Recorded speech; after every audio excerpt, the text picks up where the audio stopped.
Hi, you're listening to the Professional Speaks podcast with me, Craig McKellar, your host. As an ex-Big Four auditor for 6 years, I now run a specialist recruitment consultancy called McKellar Consulting. Throughout this podcast, I speak to senior leaders from the professional services community, past, present and future. These leaders work in accounting and finance, audit, tax, corporate finance, consulting, legal and investments. In the comfort of their own office, I will be posing questions to our guests to gain insights from them across a variety of topics, including balancing work and life, mental health and mindset, risk-taking, and effective leadership. These insights will help us learn, be inspired, grow, and ultimately succeed in what we want to achieve in our careers. Here's what's coming up on today's episode. And in different ways, isolating. So, I worked for a company called BBA Aviation on a contract about 10 years ago, roughly. Great role, working across the world, predominantly North America and Europe. Did a lot of travel to North America, usually on my own. So quite often working as part of a team, but you didn't meet up with the team until you got there. So, you're doing long haul flights on your own, that kind of thing. Quite often in the hotel on your own at night. And the way I looked at it was every audit was a different experience and you have to reset basically. You take each one as it comes, you take what you get from it. So for example, travelling to a new place, you're getting to see a new place, take that as a positive. Yep. You're getting to work with new people and learn new ideas, take that as a positive. You're getting to see a new part of a business, take that as a positive. So yes, there were some negatives in terms of being on your own, but I always compartmentalised it and said, this is a job for 2 weeks or 3 weeks. And then I'm back home, friends, family, chance to reset and then go again in another week or two. Today I am joined by Colin Howden, Head of Internal Audit at LV. After starting his career in external audit and qualifying as a chartered accountant, Colin transitioned into internal audit. In today's episode, we discuss topics that include working in the internal audit profession, having personal resilience and mentorship. No, Colin, thank you very much for joining us. You're our first internal audit guest or candidate, guest on this podcast. So it's great to have you. Thanks for inviting me. Great. And for listeners and viewers who maybe haven't come across you before, you are currently head of internal audit at LV, a large insurance company. You're also chair of the Scottish region of Institute of Internal Auditors. Yep, that's right. And a mentor for ICAS. So quite a few things, and we'll dive into some of that as we progress in this chat. Just kind of starting off with your career. I know that most of your career has kind of been outside of professional services, but you did start in professional services and qualified as an accountant, and then you were back in, I think, a large top 10 firm later on. So I kind of wanted to ask, how did working in external audit, which is how your career began, how did working in external audit help you make that move into internal audit? Well, it was PwC I trained with, and you get a great grounding there. They kind of throw you in at the deep end. You learn to kind of stand on your own 2 feet fairly quickly. But in terms of skill sets that are transferable, you learn that you have to be quite resilient because you can quite often work long hours. You can quite often have to juggle multiple jobs at the same time at different phases, whether it be writing a report for one, planning the next, or just in the middle of field work on a particular external audit. You also have to be quite agile because you jump from different clients. You can be on, for example, manufacturing client 1 week, utilities client the next week, and then 2 weeks in financial services after that, and you just have to constantly readjust. So you need to be quite versatile, quite flexible, quite agile. And I think there's also a real importance in quality of what you do in terms of documentation, evidence to support what you've done, real kind of judgmental thinking and how to put that down on paper. So I think those are the real transferable skills that I picked up during my time at PwC. Great. And I guess, in external audit, you also maybe work with a lot of different teams as well. Sure. And is that the same when you're in internal audit? So it depends on the size of your internal audit function, really. In the past, I've worked for bigger internal audit functions. So, for example, when I was at Royal Bank of Scotland, we had about 80 people in Edinburgh, where I was based. We had about 250 to 300 globally, and occasionally you would deal with people outside of the Edinburgh office on audits, which covered London or covered slightly further afield. In the current team I'm in, it's much smaller, so there's 9 of us all told, and below the senior leadership team level, which I'm at, we've only actually got kind of 5 auditors, so it's one core team here, but that works well because you get to know people and you get to know what they're good at, what they're not so good at, how they can complement each other. In the bigger teams, what's really good is you just get a lot of different types of thinking that you can leverage off of, and you do learn quite a lot from different people who've got different experiences. Okay, so you've worked for a variety of different firms in their internal audit function. So what's the difference, would you say, of working in internal audit in professional services and working for, a firm that's not professional services? Sure. I would say in professional services, I think what's quite interesting is the fact that, depending on what organisation you're working for, you can work in different teams very regularly. So it could be every job you work with different people. There's usually a lot more time pressure in terms of delivering the audit. So not unusual to have to deliver an audit in a week and a half. And usually 2 to 3 weeks is about the top end of how long you'll get to do it. Whereas in industry, you can carry out audits that last up to 10, 12 weeks, depending on the size of your scope. Okay. You also have a scenario where the client expects you to deliver a quality output regardless of what happens. You don't have a lot of flexibility in terms of when you deliver it by quite often, because the client needs their report. In industry, there's usually a bit more flexibility. You might set a date of complete by the end of March, but in reality it overruns by 2 or 3 weeks. Okay. It's not always the end of the world unless it's a real business critical audit where they need a view on something by a certain period of time. And I think the other thing about working in industry is that getting to know your team and the relationships with the business. You establish those because you're regularly interacting with the same people. But when you're constantly chopping and changing between client and between teams, it takes a bit longer to build that up. And relationships is one of the key things in internal audit, really, because that helps you get information easier. It helps you land findings easier. Also, just the kind of general learning on the job of what a particular team does or a particular business area does becomes so much easier as well. And how do you build those relationships? Is it simply just sitting down with a person and talking, or is there other elements? Yeah, I mean, what I would say is I've found, try and be as personable as you can. Everybody is a person, everybody has a life outside of work. So, it's that, have a coffee, how's your weekend, how's the family if you know them a bit better, and then moving towards the more work topics gradually, and then, what are the current issues, how's business going in your business area, what are the current challenges, how's that system implementation going, that kind of thing. So kind of ease into the work chat, I think, is always quite helpful. And some internal auditors I know and have spoken to in the past, some of them can feel that they can be quite isolated in their role as well. I've known people that maybe they travel 70% of the time type of thing, and they don't travel with anyone, it's just them, so it can be quite isolating. Have you felt that any of your roles have been a bit isolating, and if so, how do you cope with that? Yeah, so I mean, there's probably been a couple of obvious examples of that, and in different ways isolating. So I worked for a company called BBA Aviation on a contract about 10 years ago roughly. Great role, working across the world, predominantly North America and Europe. Did a lot of travel to North America, usually on my own. So quite often working as part of a team, but you didn't meet up with the team until you got there. So, you're doing long haul flights on your own, that kind of thing. Quite often in the hotel on your own at night.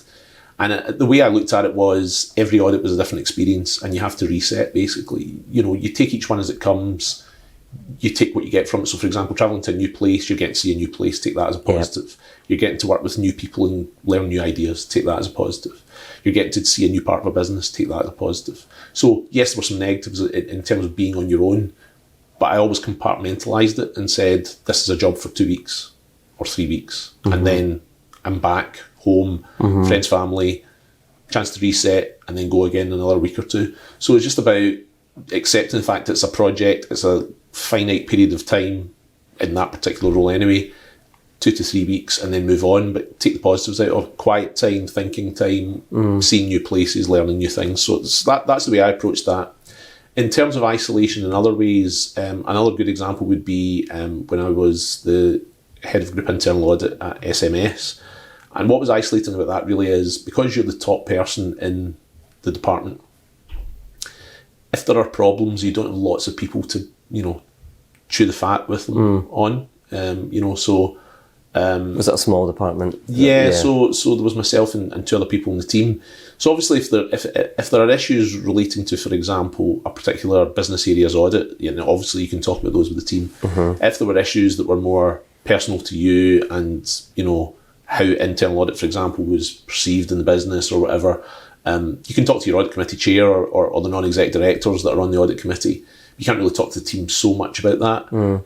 And how I would get around that is, I've got lots of friends and ex-colleagues who, you can talk to them about. Yeah. Don't tell them all the details, of course, because a lot of that is kind of private. But you say, in this scenario, I'm thinking about doing X. What do you think about in those scenarios yourself?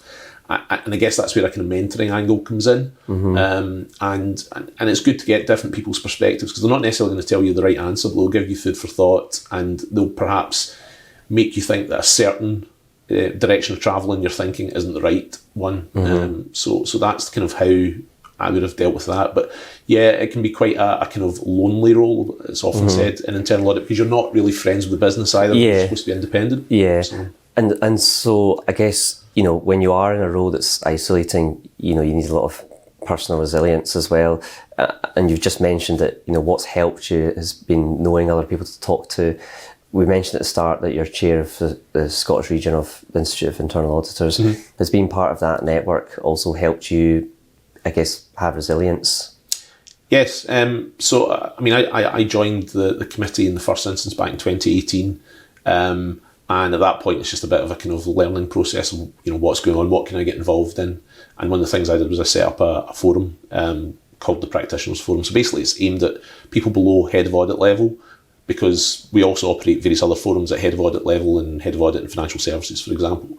But this particular forum, you're getting to interact with lots of different professionals from different sectors, private sector, public sector, some third sector attendees, also different industries, and at different levels, whether it be auditor up to probably senior audit manager. And what that does is it gives you lots of viewpoints from people on different topics, because there's a different topic discussion every meeting, that kind of thing. And then the other thing is, I've been one of the main organisers of the annual conference for the last few years, and as a result you're regularly liaising with people to speak, and therefore you widen your network that way as well. And a lot of the people we've asked to speak over the last 2 to 3 years have been quite senior, heads of audit, directors of audit, audit partners, those kinds of things. And you build that relationship there too, so all of a sudden you have somebody you can kind of call upon if you want a bit of advice. Where do I go to get this? How would you approach that? Can you give any recommendations of good audit systems or good professional services firms to work with, that kind of thing. So is knowing people to have those conversations with, can you pull on what they're saying to give you then confidence in your job, which then maybe helps with some resilience needed? Absolutely. Quite often it reinforces what you're thinking. In some cases, though, it does, I think possibly mentioned it earlier, it can tell you what not to think or what not to do, because you maybe had a certain train of thought and they say, well, if I was in this position, I would look to do this. And it's not that you always need guidance. I've got a lot of experience built up in my career to date, but sometimes there's just get the odd sticky point that you think it'd be good to get a second perspective in this. Great, no, good. And you kind of mentioned there, you've been in quite a few senior roles. So, when was the first, or what was the first role that you maybe thought, this is the most senior leadership role that I've been in? And I guess second question to that is, how do you feel that you've equipped yourself, or how did you equip yourself to be in that senior leadership role? Sure. So there's probably been kind of three where it's felt most like a kind of true leadership role, I guess. First one was Morgan Stanley Credit Card, which was a good while ago, when I kind of stepped into senior manager role when my senior manager moved on. it meant that I was effectively head of the team in Scotland, reporting into London. And it was really about, scene setting with my line manager, who was the head of audit specific to the line of business we were in. What's my level of authority here? What are my boundaries? What do I need approval from you on? Otherwise, am I kind of good to go with running it as I see appropriate, as long as we deliver the work? So it was sort of setting boundaries. The second one was, on an interim basis, I was covering the head of audit area for the risk division, the TSB. That was another step up because I was part of the senior leadership team then in internal audit, and basically what that involved was a lot more kind of strategic thinking. So things like recruitment, team structure, audit systems, how we're going to use them, methodology and how we might tweak it, annual audit planning, those kind of discussions, and regular meetings as a senior leadership team, which was basically our chief internal auditor plus all the functional heads of audit. So that was a good experience because I'm getting to, I was getting to liaise regularly with people at an experienced and senior level. And how I took that on was lots of conversations with the people who were in the SLT, just to get their perspective on what was expected and what challenges they found coming from that. And then the third leadership role, I would say, which again was slightly different and again a further step up, would have been the overall head of audit at SMS. And that was a completely different organisation, non-financial services for the first time in a while. A smaller organisation that had grown by acquisition. So the mindset of a lot of the people was different from sort of what I would say more natural PLCs. So really had to get a lot of people on board quickly, speak to the audit committee, my audit committee chair, get their views on what they felt the challenges were, what they needed from me, what they needed from the function. But also speak to all the senior management within the business, find out what was worrying them, what their kind of perception was of internal audit, and how they would want to be treated by internal audit, how we'd work with them going forward. So it's really about scene setting and getting the buy-in from the right people at the right levels. I mean, my next question was going to be, kind of what challenges have you faced in your senior leadership? So kind of some of what you've mentioned there is, getting people to buy into maybe something new, a new strategy, a new vision. Would you say, your work as an internal auditor, when you're maybe facing off to different senior people, different teams and different locations, what you've learned through that is helped you, I guess, improve your people skills to be able to then bring on. I mean, I don't want to just give you the answer here, but I'm kind of thinking it out myself. And would that be true? Yeah. So I mean, it's very much a relationships and people type job. You're constantly liaising with different people at different levels with different areas of responsibility. They've always got different personalities as well, and some people like certain approaches and other people don't. Some people are very personable, some people are very business-like all the time. Sometimes it's tough to break that down to kind of get in there and establish that relationship. I would say in terms of the main challenges in the roles, I'll take TSB and SMS specifically, I guess. TSB, one of the main challenges was bandwidth, because in that particular role, it wasn't quite at the overall leader level where it's predominantly attending meetings and final review. There was a lot more of file review and regular meetings with business area stakeholders, and also the SLT, and also trying to develop elements of the team, including personal development of team members.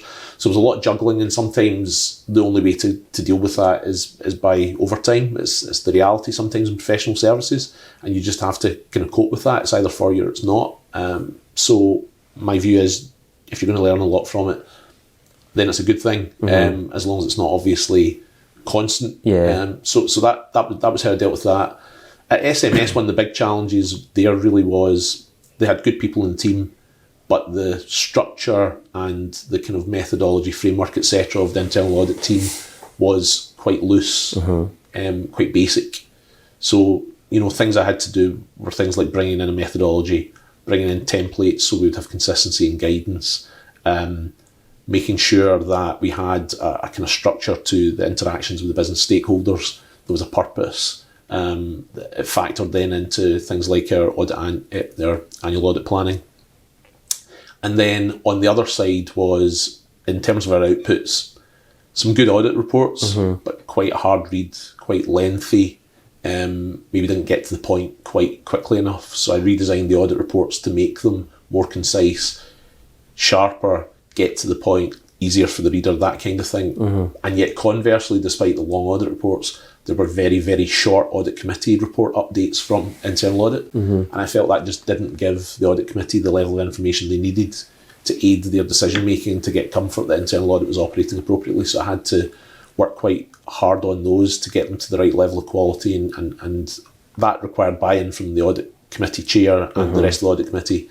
And then obviously on the other side, with all the sort of changes to process, that required buy-in from the team. And that was hard because they were used to doing things a certain way for a period of time before I joined. What are the consequences of maybe, people taking a long time to buy in to something new? Because I'd imagine people do buy in, even if it's reluctantly, but maybe they do it at a slower pace. So does that cause kind of a lot of bother for you and what you're wanting to do, or the department?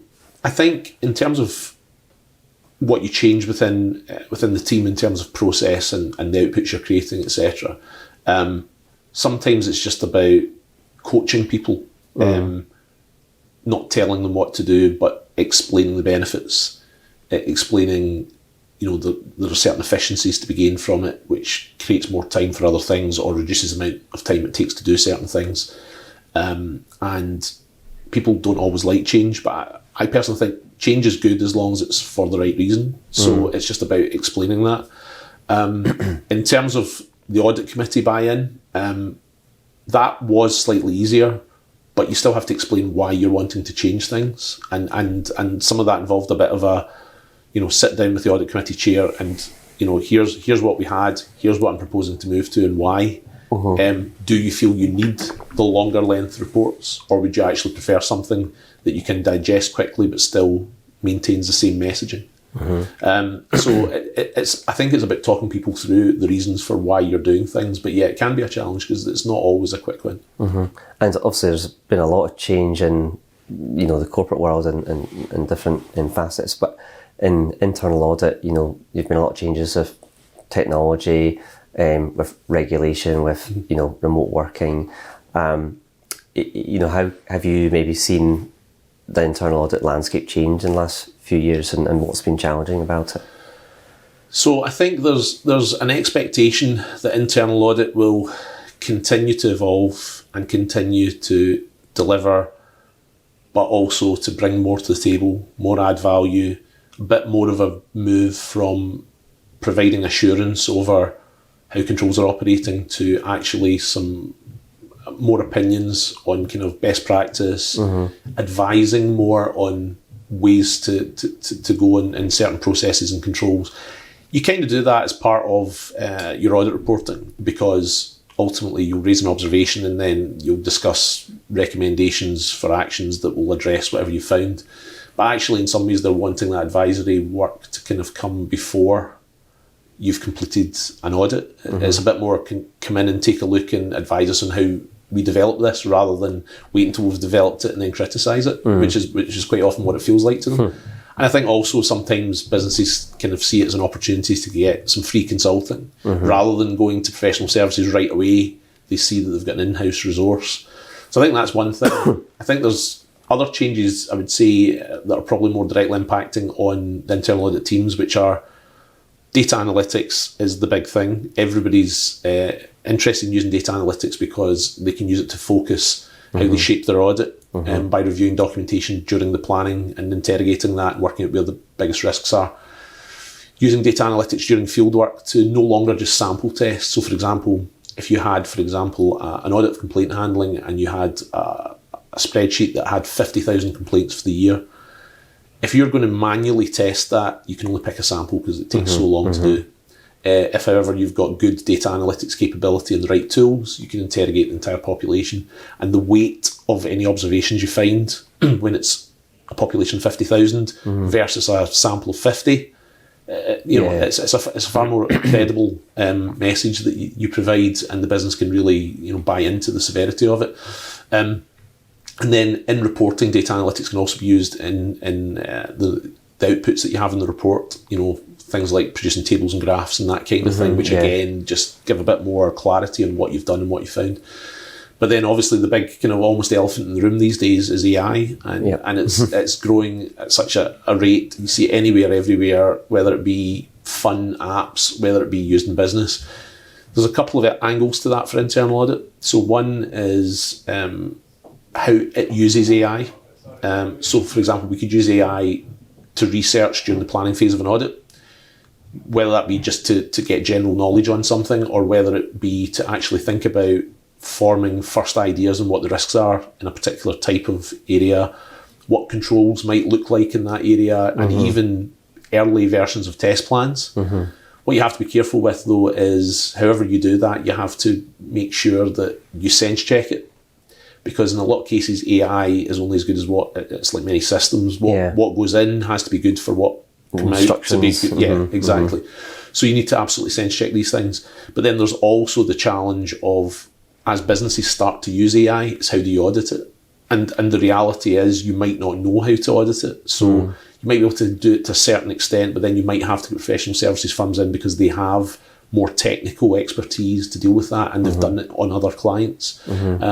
So I think those are the kind of big challenges going forward for internal audit. Budget is obviously the other one, because there's always a pressure on budgets, particularly in the current environment. So challenges in internal audit, technology, budget, and other things that you've just mentioned.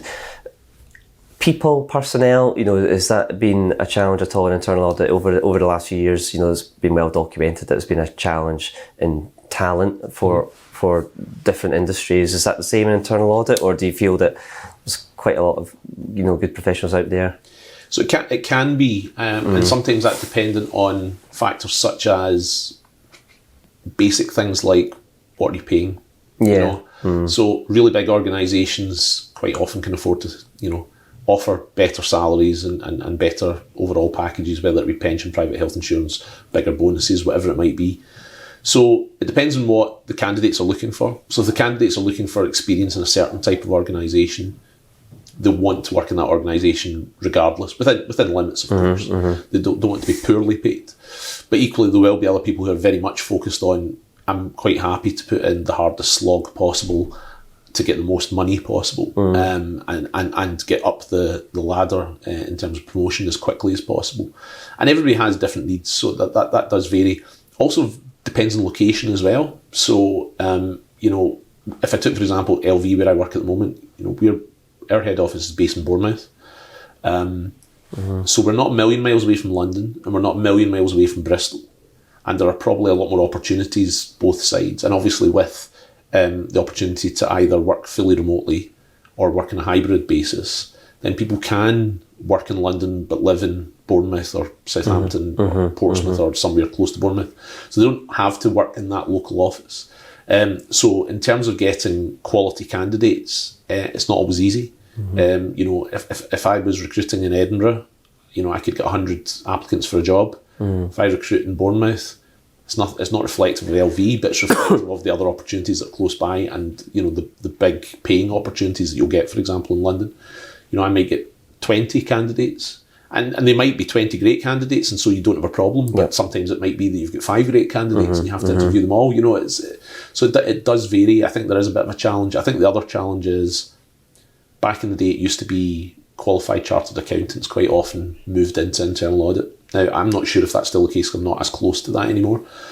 But there was always a big push by agencies for people to move into finance rather than internal audit. And I remember being asked, why do you want to work in internal audit? And it's because I like the idea of the challenge, the problem solving, the variety. And I would be told, but this finance role pays more.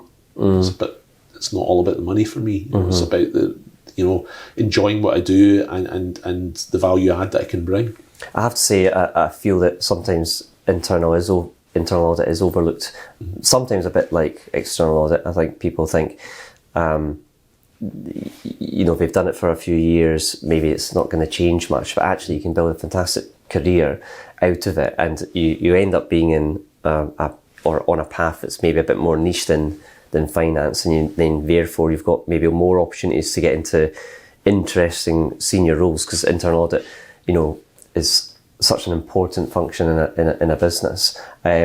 And I think people do overlook that. And I've seen people, get to really senior levels in internal audit, and that's helped them then get onto, board committees, or it's helped them get into more senior roles in their organisation. So, if you're selling it to people listening to this, would you agree with that? Yeah, absolutely. I mean, one of the things that you can never underestimate is the breadth of knowledge you get working in internal audit. So, if, for example, I took, and this is going back a while, but my first role in internal audit, Morgan Stanley credit card, back then there was very much a cyclical approach to what you audited. So you would have like a full list of potential audits, which you would call an audit universe, and you would look to audit everything that was on there across a 4-year cycle. And when you did that, as a result, you audited the whole business. So I would have audited risk, finance, marketing, customer services, new accounts, different products, fraud, etc., etc.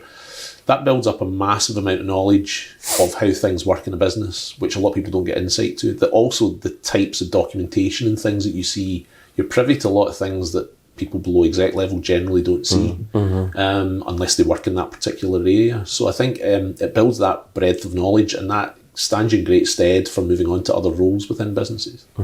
And interestingly as well, you've used your internal audit experience career to do mentorship as well.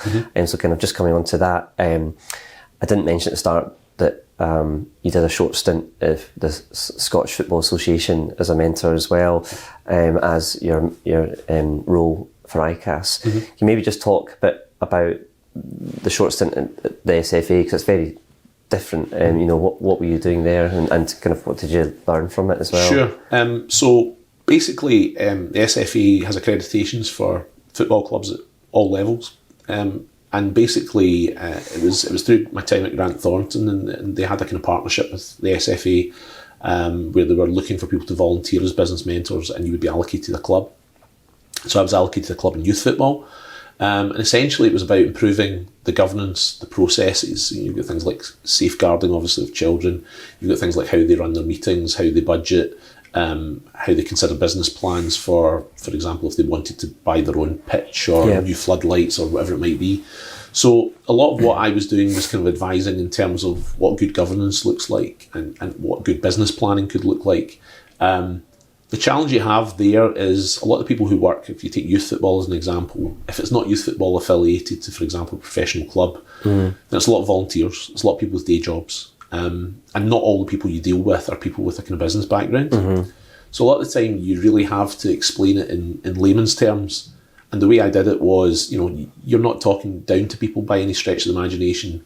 What you're just doing is you're explaining, this is why you should do this. This is why it's a good thing, to have this kind of structure in place. Here are the benefits you can get from it. And talking through some examples of if you do this, this will happen. If you don't do this, this could happen, etc. And it's just really a bit explain. And it's a bit like, to be honest, any job.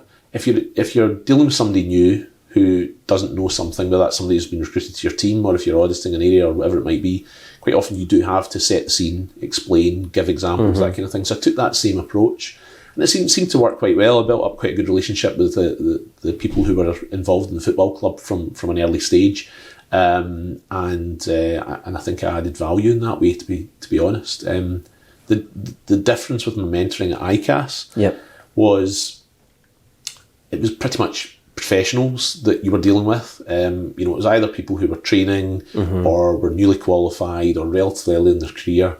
And I think the key thing you need to think about in terms of mentoring in that scenario is you don't tell people the answer. You don't tell people what to do. You can coach them, you can advise them. You'll ask them things like, do you have a particular problem you want help with? Is there a situation you're not sure about? And you let them talk. You have to listen actively and come up with a kind of balanced response, offer a range of solutions. One of the things that I really think people benefit from in mentoring is learning what not to do. So actually a lot of the illustrative things that I have delivered as part of mentoring through ICAS have been, I had a scenario where I had option X or option Y, and I picked option X, and it was the wrong one. And here's why, and here's the impact it had. So it's not to say don't do that. If you really want to do that, you do that.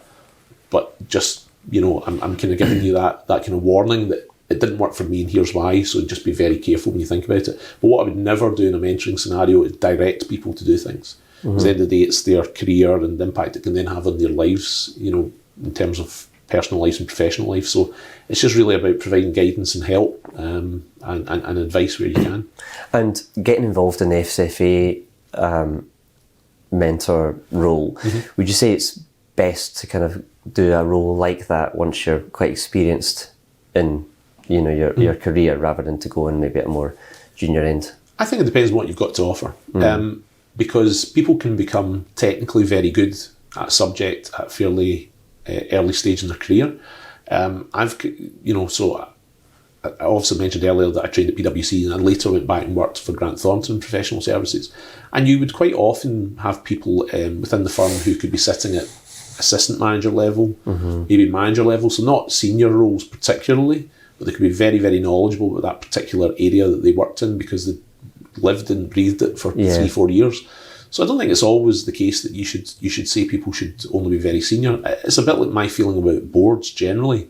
You tend to see the composition of boards is predominantly people who are, often mid-50s upwards. I think we need to get younger people into boards. I think once you hit kind of mid-30s, if you've got decent experience, there's really no reason why not. It's just about coaching people in how they have to approach that kind of role and what they can do and what they can't do. Because I think it's too easy to just say, here's the person with a 35, 40-year career who's got lots to offer, but actually people with a 20-year career and a 10-year career have got lots to offer too. So I think it varies. Absolutely. And then just, as a mentor at ICAS, so you mentioned most of the people that you're a mentor to, are they quite early on in their career? So I tend to take one at a time, just from the point of view of the capacity that I've got in terms of day job and personal life, and obviously my IIA involvement. So everybody that I've had has been kind of different. So, I had somebody who was a bit more of a kind of technical analyst type chap. I had a lady who was working in a finance team, working predominantly on kind of project work. Okay. And I had one other person who was a kind of fairly straightforward accountant. But I would say they were all relatively junior. I think the most experienced was maybe 3 years post-qualified. And I think one chap was doing his exams, but he'd actually come in not through the usual kind of route of I'm going to study ICAS or whatever. He'd just come in as a kind of low-level trainee and had then started doing exams because he worked in a smaller firm. But yeah, generally less experienced people.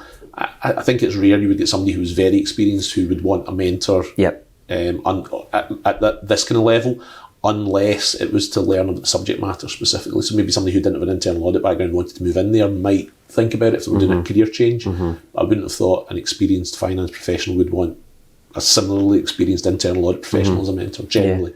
I guess if somebody's got to that level, they may have got a mentor previously that they keep in touch with as they progress and get some advice from. Exactly. Mentoring can be very informal. A lot of people will receive mentoring advice without really thinking it's mentoring advice, and they'll give it without thinking it's mentoring advice they're giving. So great, no good. And just as we come to the end of this as well, I do like to ask people that come onto the podcast, if you think about the next 12 months, have you got any goals that you'd like to achieve professionally or personally or both? Sure. So I would say I'll take the professional one first. I've recently been invited to join the LV wide senior leadership team. Brilliant. So effectively that's the kind of C-suite people and their direct reports. So I'm not attending my first meeting yet, but I'm looking forward to it. It'll be interesting to hear the discussions that go on and maybe get a bit more insight to how some people tick. That will definitely help me with how I interact with business areas going forward for our audit work, and also help our audit planning processes. But my aim within 12 months would be to hopefully be able to contribute and add some value to that meeting. Obviously, initially, it's just about getting to see how it works, but within 12 months, I'd want to be actively contributing at that meeting where I can. That sounds very interesting, yeah. So that's professional. Personal, in the past I've done creative writing, and I've kind of paused it for a fair while now. I did a bit maybe 10-ish years ago, and then I did some more during lockdown initially, just for something to do as a kind of hobby. So I'd like to get back into that and actually maybe try and get the outputs of that out somewhere to a wider audience. Go for it. That would be my advice. Yeah, so it's just finding the time, obviously, the balance between professional and personal life, and then time-consuming hobbies in between. But yeah, that would be my personal goal. Absolutely. Well, thank you so much for coming on and giving me your time. I know you're busy, so no, thanks very much. That's great. Thanks very much for your time. Thanks, Colin. Thank you for listening to the Professional Speaks podcast. Remember, you can watch the episode recording on our YouTube channel, and if you can, please do subscribe and share with all of your friends. The more people who listen to this, the more guests we can have on to share, so that you can learn, be inspired, grow, and ultimately succeed in what you want to achieve in your career. Please also contact me if you have any feedback on this episode. I'd love to hear from you.